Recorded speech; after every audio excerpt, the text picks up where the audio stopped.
It all started like any other ordinary day, with the city buzzing in its usual rhythm. The streets were crowded, people rushed to work, their eyes glued to phones, their minds lost in schedules. But for Daniel, life wasn't ordinary anymore. His name carried weight now, not because he was famous, but because he had worked hard, built a reputation, and finally reached a point where he was proud of the man he had become. He had carved out his identity piece by piece, fighting through challenges, mistakes, and sacrifices. Daniel wasn't born into wealth. His life had been a steady climb, marked with late nights, odd jobs, and the kind of resilience that only comes from knowing no one will save you except yourself. Every certificate on his wall, every deal he closed, every ounce of trust people placed in him, it all came from the name he carried. His name was his pride, his proof that he had endured, and his ticket into rooms where once he was never invited. But sometimes, life doesn't strike with obvious enemies. Sometimes, the danger creeps in silently, disguised in charm, trust, and affection. That's how she came into his life. At first, it didn't seem like danger at all. She was warm, understanding, the kind of person who seemed to listen when no one else did. Her name was Clara, or at least, that's what she told him. Daniel met her at a networking event, one of those gatherings where everyone wore their best smiles and carried business cards like weapons. She stood out immediately, not because she was loud, but because she was calm in a room full of noise. When she spoke, her voice carried a softness that drew him in. For a man who had spent years being overlooked, ignored, or underestimated, Clara's attention felt like sunlight breaking through clouds. They talked, laughed, exchanged stories. She asked questions about his work, his dreams, his struggles. Daniel felt seen in a way he hadn't in years. By the end of the night, they exchanged numbers, and soon after, late-night texts turned into long phone calls turned into dinners, and dinners turned into something Daniel thought might be love. But what Daniel didn't know, what he couldn't have guessed, was that Clara wasn't drawn to him for who he was. She was drawn to what he had. His identity, his success, his hard-earned credibility. And slowly, without him realizing, she began weaving herself into every corner of his life. It started subtly. She offered to help with small things, organizing his files, setting up his schedules, even reminding him of deadlines. She seemed reliable, someone who wanted to see him succeed. Daniel, always burdened with too much on his plate, let her in. Why wouldn't he? After all, wasn't that what trust was? Sharing the weight, letting someone help carry the load. But while Daniel was blinded by affection, Clara was studying him. Every document she touched, every password she glimpsed, every story he shared, she stored it all away like a predator waiting for the perfect moment to strike. And then, one night, the shift began. Daniel was preparing for an important business trip when he noticed small things out of place. A credit card charge he didn't recognize. An email sent from his account that he couldn't remember writing. At first, he brushed it off as mistakes, maybe even his own forgetfulness. But deep down, a seed of unease had been planted. That seed would grow into something far more terrifying. Because what Daniel didn't realize yet was that Clara wasn't who she claimed to be.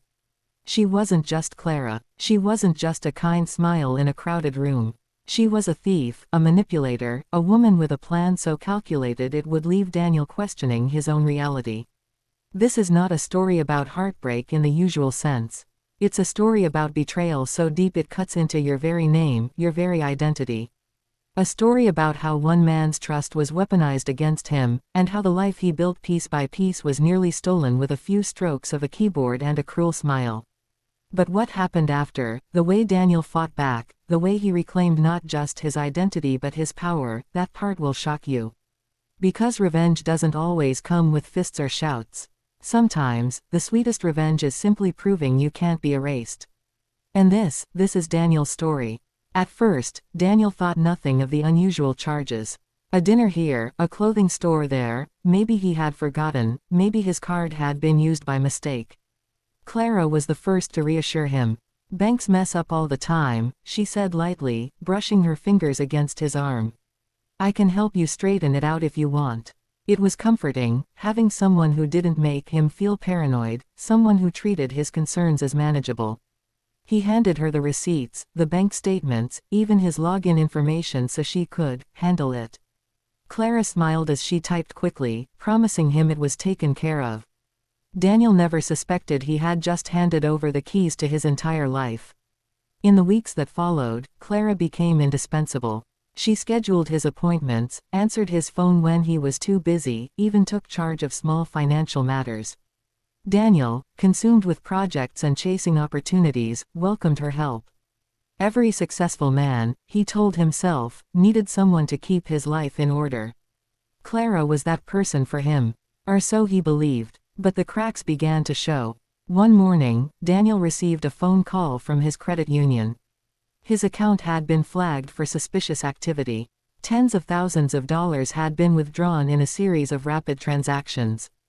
Daniel's heart raced as the representative listed off cities he hadn't even visited, let alone spent money in. He confronted Clara that evening.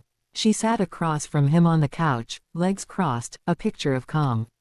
"Daniel, think about it," she said smoothly. "How would I even do that?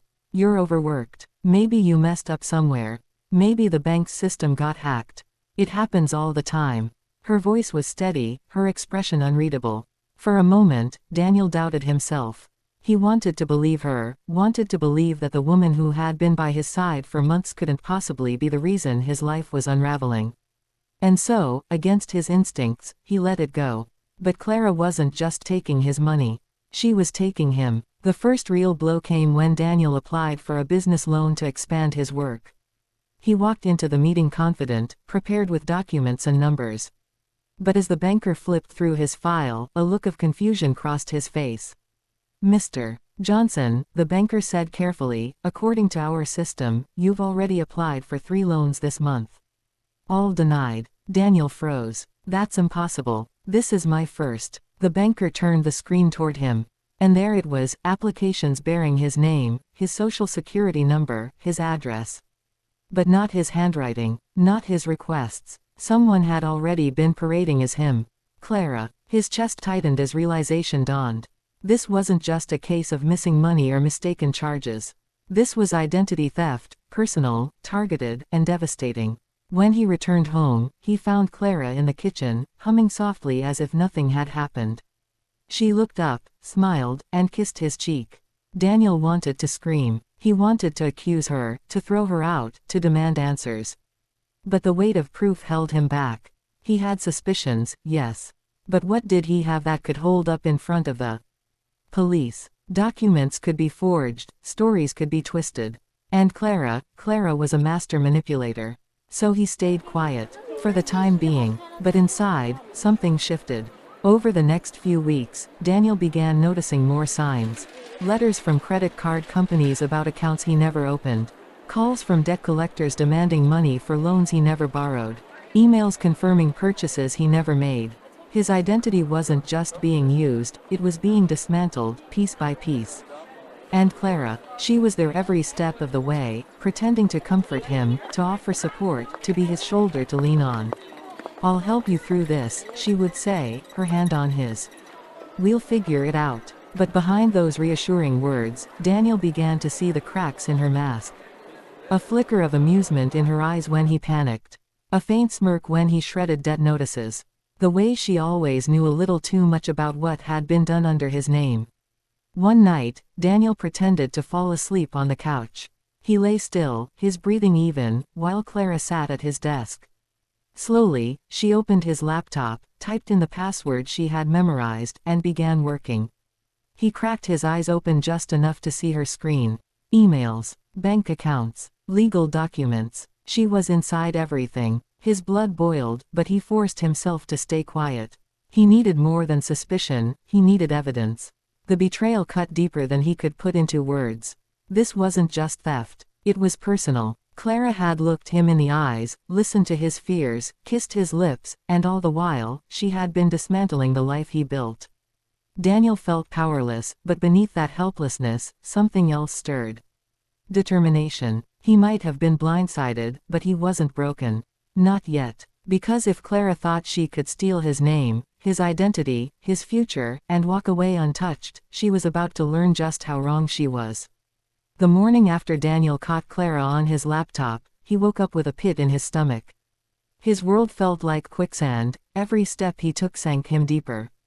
His finances were collapsing, his reputation was stained, and his sense of control was slipping away. But Daniel was no fool. If Clara had been studying him all this time, then now it was his turn to study her. He began small. He installed discrete tracking software on his laptop and phone, tools that recorded keystrokes, login attempts, and activity logs. Clara, confident in her ability to outwit him, never suspected that the man she thought was blinded by love had begun peeling back the layers of her deception. Within days, the data rolled in. Dozens of logins into his accounts at odd hours. Password resets he hadn't requested. Emails forwarded to a secondary address, an address Daniel didn't recognize. He copied every shred of evidence onto a secure hard drive and stored it in his office safe, far away from Clara's reach. But gathering digital evidence wasn't enough. Clara was meticulous, smart. If he confronted her now, she'd spin the story, accuse him of paranoia, maybe even destroy whatever proof he had. He needed something undeniable, so he watched. At dinner, he noted how Clara always steered conversations away from her past. Whenever he asked about her family, her childhood, or even old friends, she smiled, deflected, and redirected the spotlight back on him. He realized he knew everything about her present but nothing about her history. That, Daniel decided, was where he'd start digging. The next day, while Clara was out shopping, Daniel went through her purse. Inside, he found 2 driver's licenses, both with her photo, but different names. His heart pounded as he held them. One said, Clara Davis. The other, Rachel Monroe. Who was she, really? Daniel snapped photos of the IDs with his phone, careful to return everything as it was. Later that night, when Clara curled up beside him on the couch, resting her head against his shoulder, he forced himself to stay calm. His hands wanted to shake her, to demand the truth, but his mind told him to wait. The truth was bigger than just stolen money. He could feel it. Over the next few weeks, Daniel quietly traced the names he had found. Clara Davis, Rachel Monroe, both tied to addresses in different states. Both attached to credit reports littered with debt and defaults. Both names had been blacklisted by multiple financial institutions. She was a ghost wearing borrowed faces. Daniel realized then that he wasn't her first victim. And if he didn't stop her, he wouldn't be her last. But how? She had already infiltrated his accounts, drained his resources, and left him teetering on the edge of ruin. Going to the police without airtight evidence could backfire. She could spin the narrative, accuse him of harassment, even flip the tables to make him look unstable. So Daniel crafted a plan. He started playing the part of the fool. He acted distracted, careless, tired. He let Clara believe she still had him wrapped around her finger. Meanwhile, he planted traps. He opened a new email account under a fake identity, leaving breadcrumbs Clara couldn't resist. He created a fake business opportunity, complete with documents, accounts, and potential investors. And as expected, Clara bit.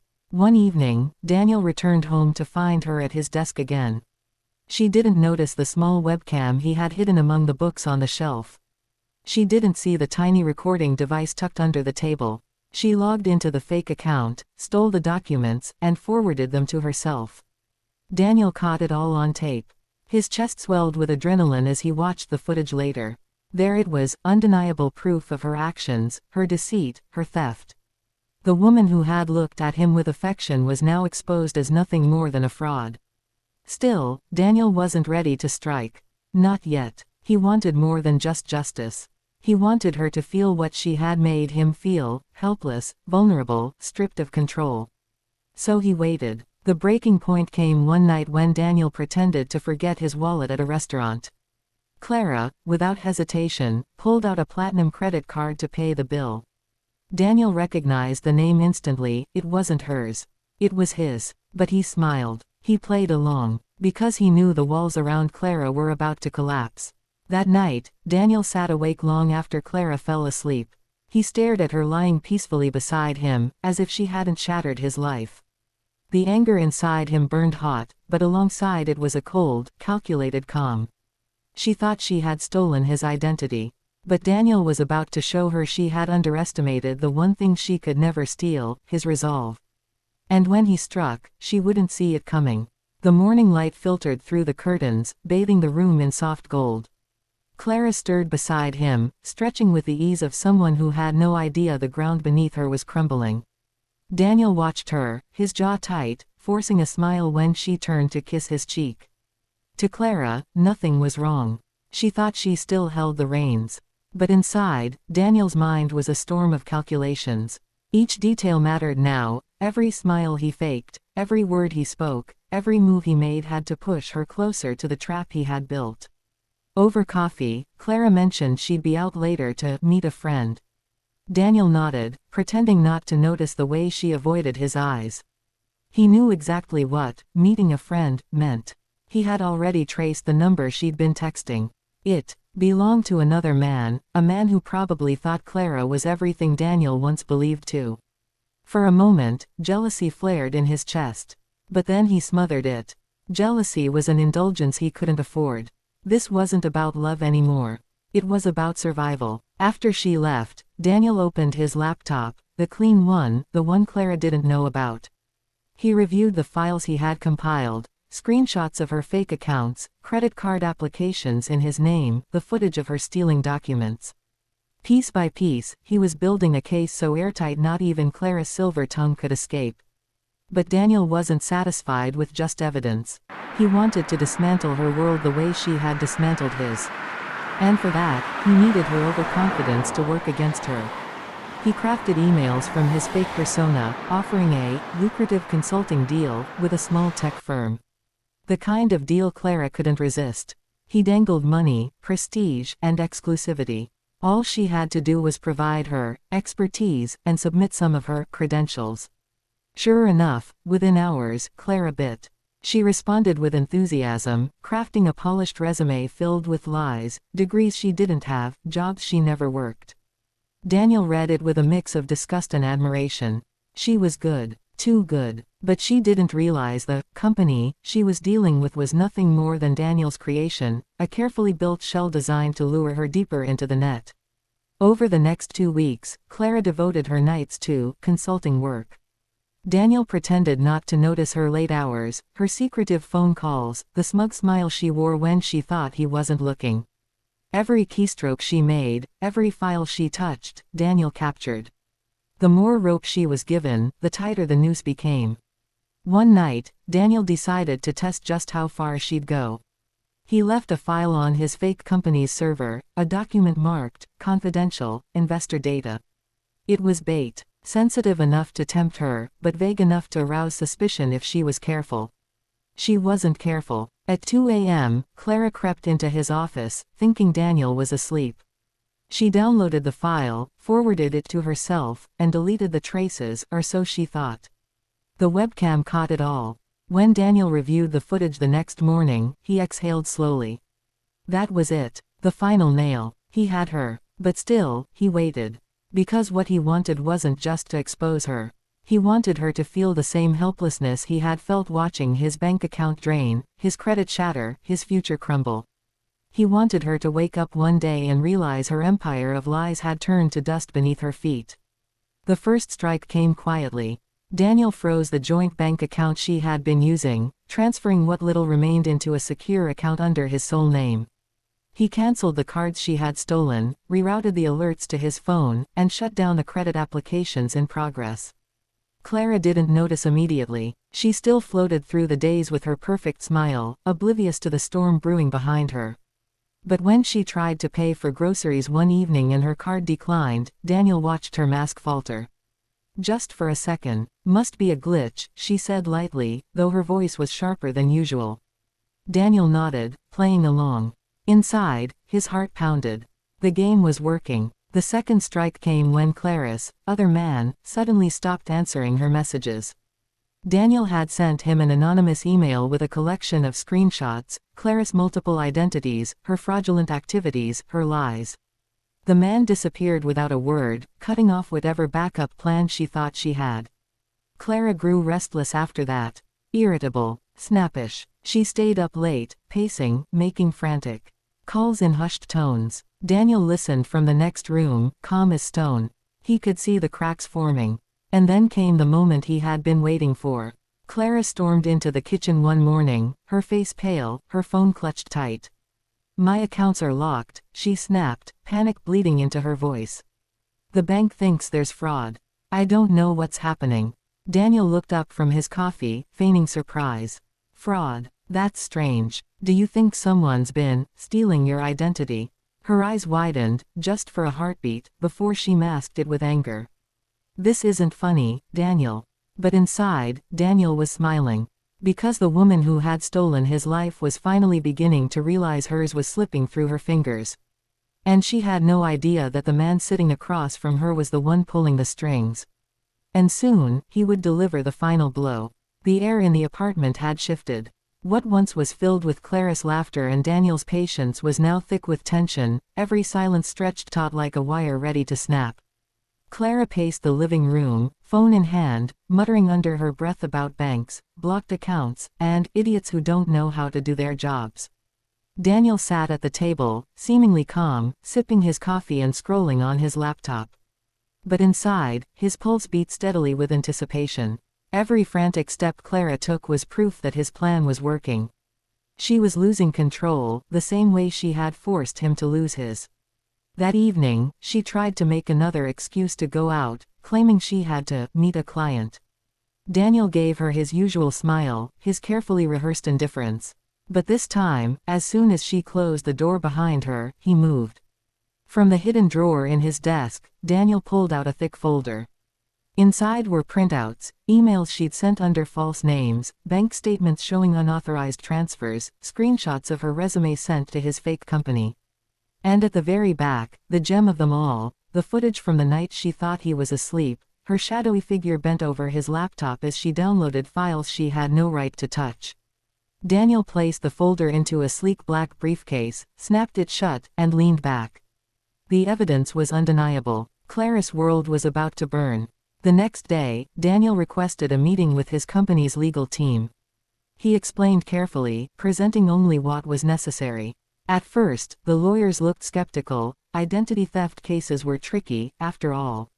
But as the evidence stacked higher and higher, their expressions shifted. Skepticism gave way to alarm.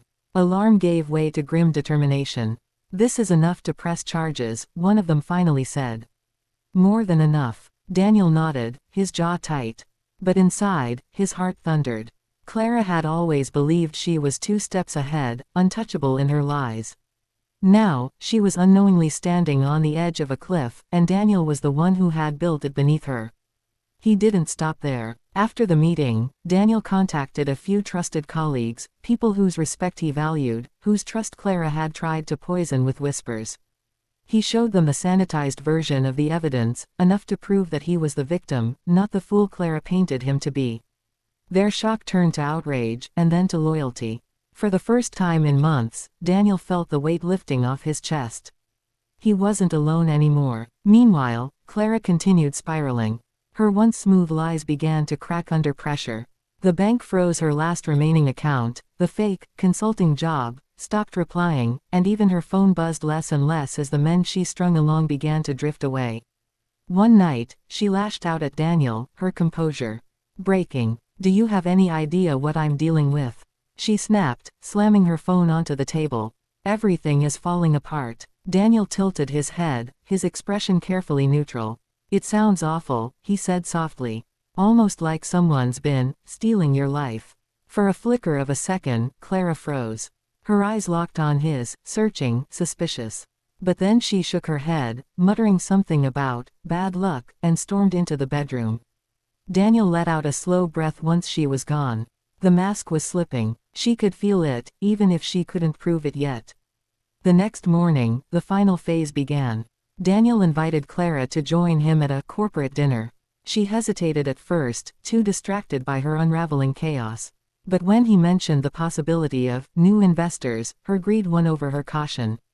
She agreed, even managing to paste on that practiced smile he once thought was real. That night, Clara dressed in her best, her eyes bright with the desperate hope of regaining control. Daniel escorted her to the venue, a private hall at his company's headquarters. She didn't notice the way the staff avoided her gaze, or how Daniel's colleagues exchanged knowing looks as she passed. Halfway through the evening, as glasses clinked and polite laughter filled the room, Daniel stood. He tapped his glass lightly, drawing the room's attention. Clara glanced up at him, confused but expectant. "Tonight," Daniel began, his voice steady, "I want to share something important. Something personal." Clara's smile tightened, suspicion flickering across her face. Daniel reached for the briefcase at his side, snapping it open. He pulled out the folder, laying it on the table. "For months now, I've been the victim of identity theft," he said, his gaze sweeping the room.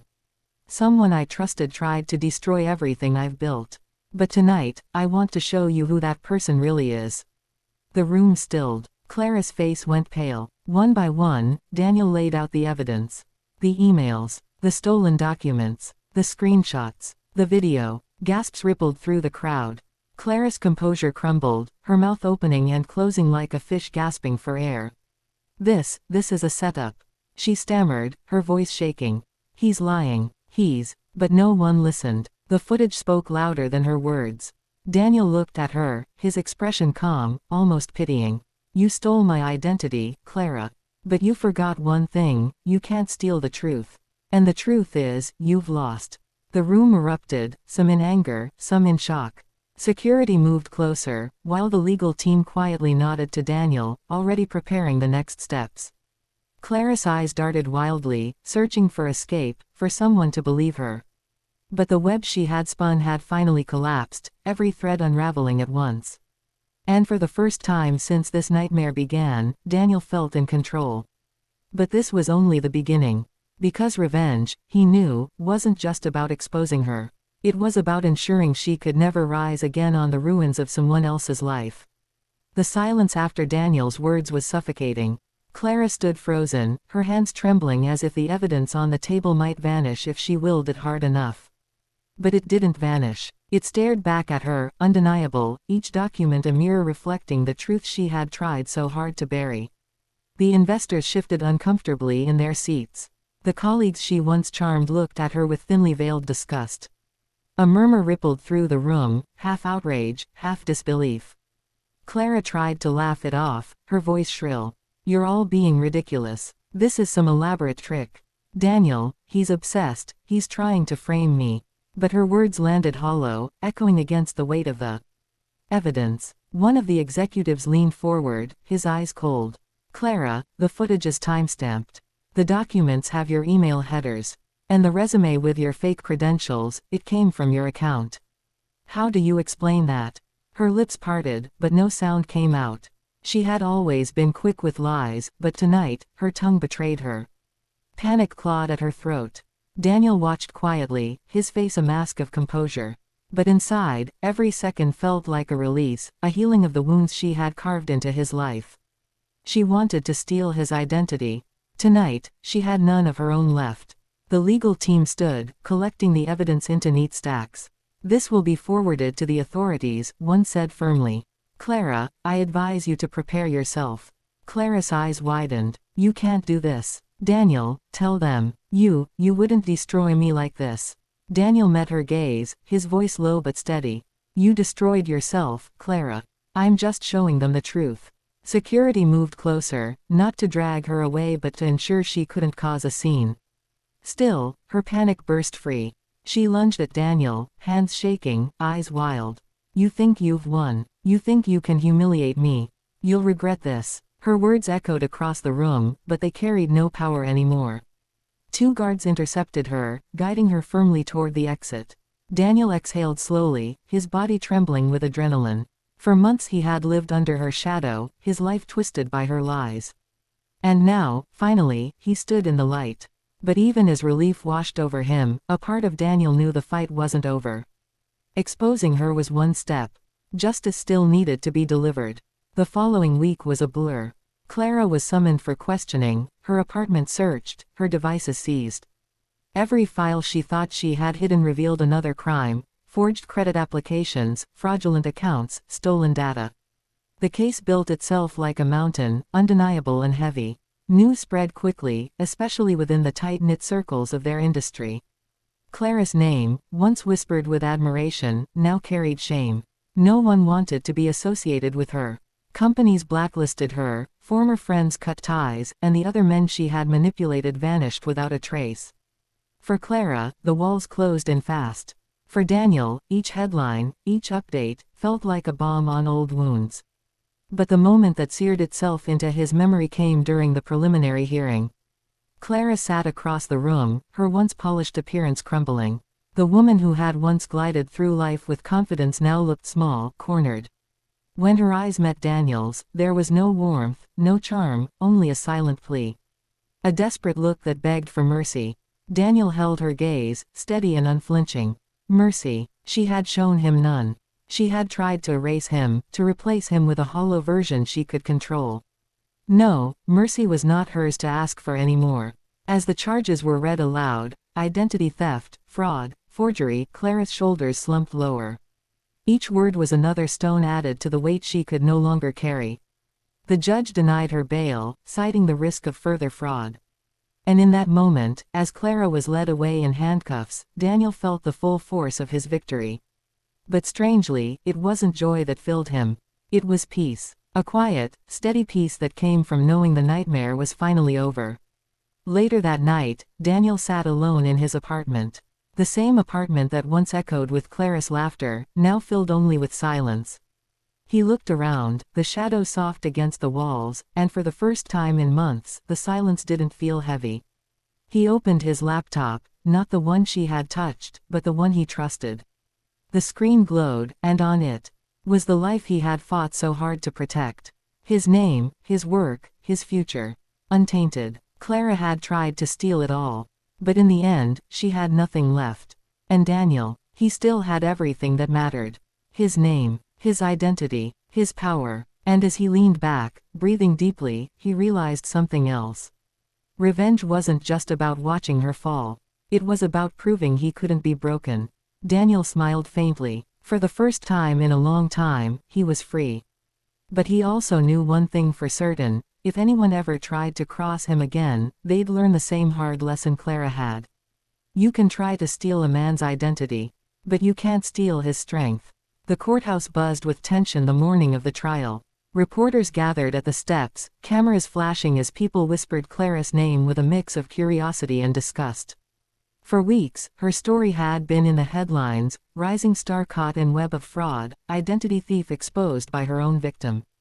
The world that once admired her charm now fed hungrily on her downfall. Daniel stood outside the courtroom, hands in his pockets, his suit crisp and steady. He felt the weight of the day pressing against him, but this time it wasn't fear. It was resolve. Today, the woman who had nearly destroyed him would finally face justice. Inside, the atmosphere was heavy. Clara sat at the defendant's table, her once stylish hair pulled back harshly, her face pale and drawn. She looked smaller than ever, swallowed by the oversized blazer she wore. The arrogance that once dripped from her every word was gone, replaced by nervous fidgeting and darting eyes. When she glanced at Daniel across the room, her lips parted as if she wanted to speak. But Daniel didn't flinch. He had no words left for her. She had taken enough of his energy already. The judge entered, the bailiff called for order, and the trial began. The prosecution wasted no time. They laid out the evidence Daniel had painstakingly gathered: the forged applications, the fraudulent accounts, the emails she sent under aliases, the resume packed with lies. And then came the video, the footage of Clara sneaking into Daniel's office, downloading files under the cover of night. The jury watched intently, some shaking their heads in disbelief. The prosecutor's voice was sharp. This wasn't a mistake. This wasn't carelessness. This was calculated theft. She didn't just want his money, she wanted his very identity. Clara's attorney tried to spin a different story. They painted her as a woman under stress, manipulated by unforeseen circumstances, even daring to suggest Daniel had encouraged her reliance on his resources. But the defense crumbled each time another piece of hard evidence was revealed. When Daniel took the stand, the room quieted. He spoke calmly, recounting how he had met Clara, how she had slowly embedded herself into his life, and how he had uncovered the truth. He didn't dramatize, he didn't need to. The facts spoke louder than anger ever could. The defense tried to rattle him, asking pointed questions meant to twist his words. Didn't you willingly share your personal life with her? Didn't you benefit from her help at first? Daniel met each question with steady eyes. I trusted her. That's not a crime. But stealing my name, my credit, my future, that is. The prosecutor nodded, satisfied. The jury scribbled notes. And Clara sat frozen, unable to meet his gaze. As the days stretched on, more witnesses were called. Former colleagues testified how Clara had lied about her past experience. A bank representative explained the extent of the fraudulent applications. Even one of Clara's former friends, a man she had manipulated, took the stand, bitterly describing how she had spun him into her schemes. Each testimony was another crack in Clara's crumbling defense. By the time closing arguments arrived, the outcome was clear. The prosecutor's voice rang through the courtroom. Clara didn't just steal. She tried to erase another person's life and wear it as her own. But thanks to Mr. Daniel's determination, she failed. And now, she must face the consequences. The jury deliberated for less than 3 hours. When they returned, the room held its breath. On the charge of identity theft, guilty. On the charge of fraud, guilty. On the charge of forgery, guilty. Each word was a hammer strike, each verdict another piece of justice falling into place. Clara's shoulders collapsed, her hands gripping the table as if it were the only thing holding her upright. The judge's sentence came swiftly: years in prison, restitution to Daniel for damages, and a permanent mark on her record.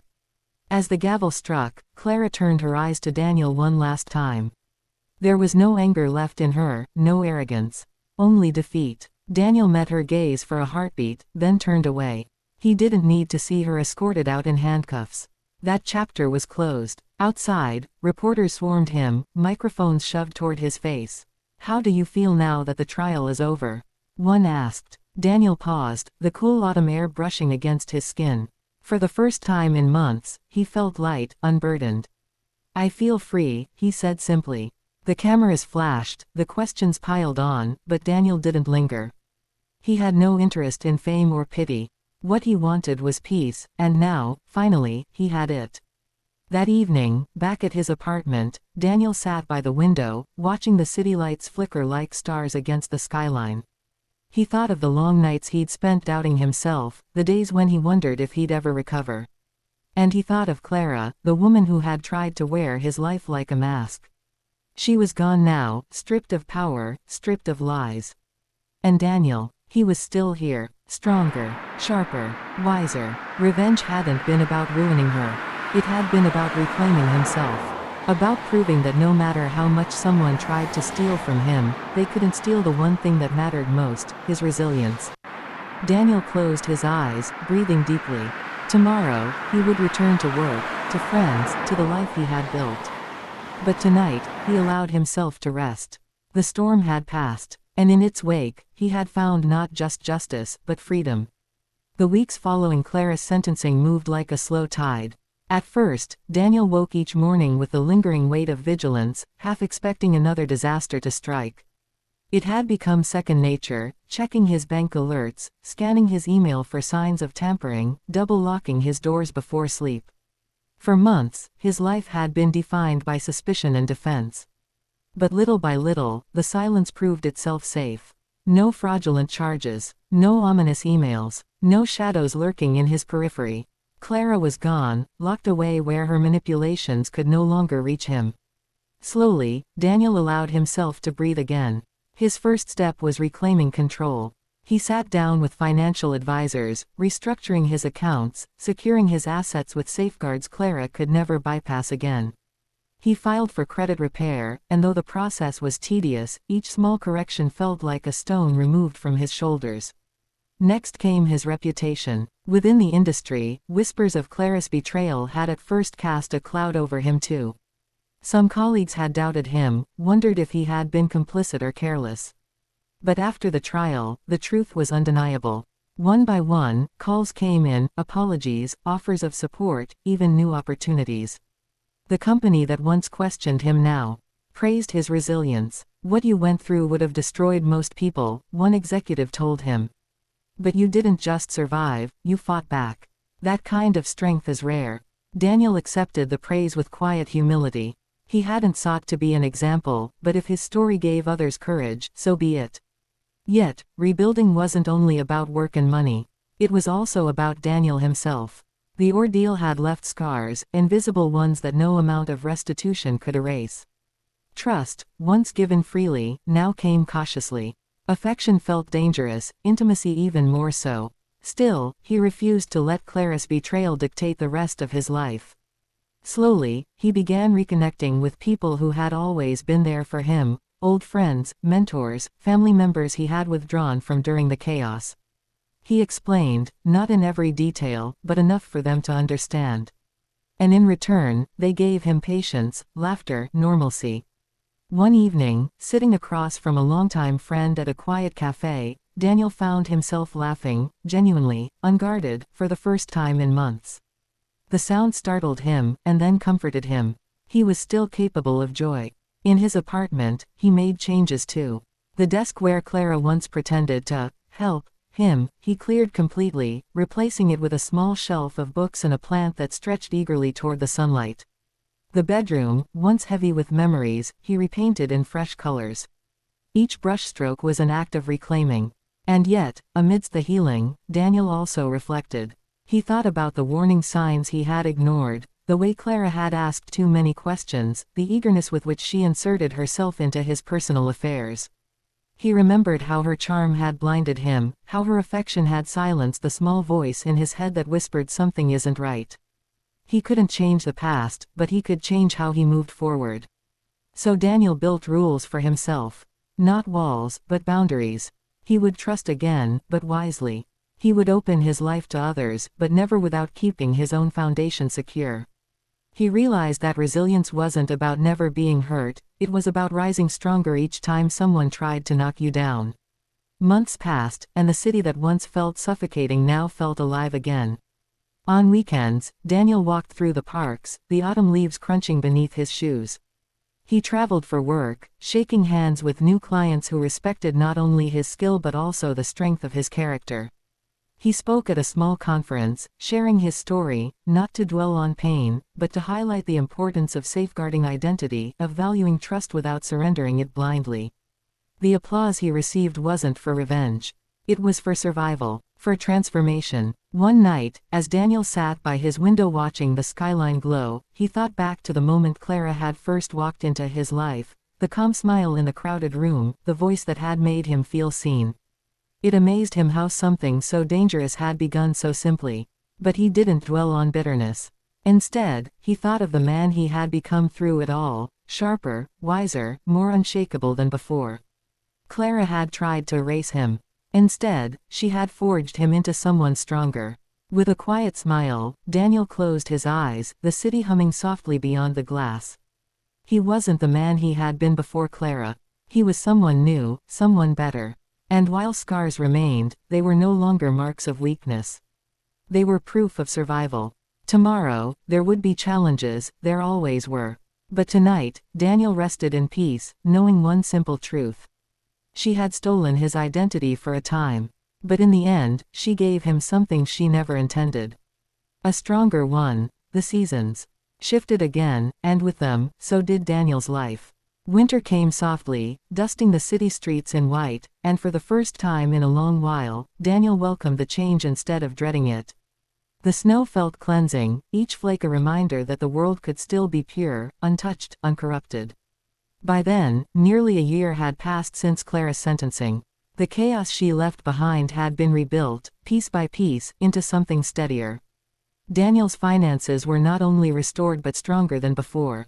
His credit repaired, his savings secured, his career thriving.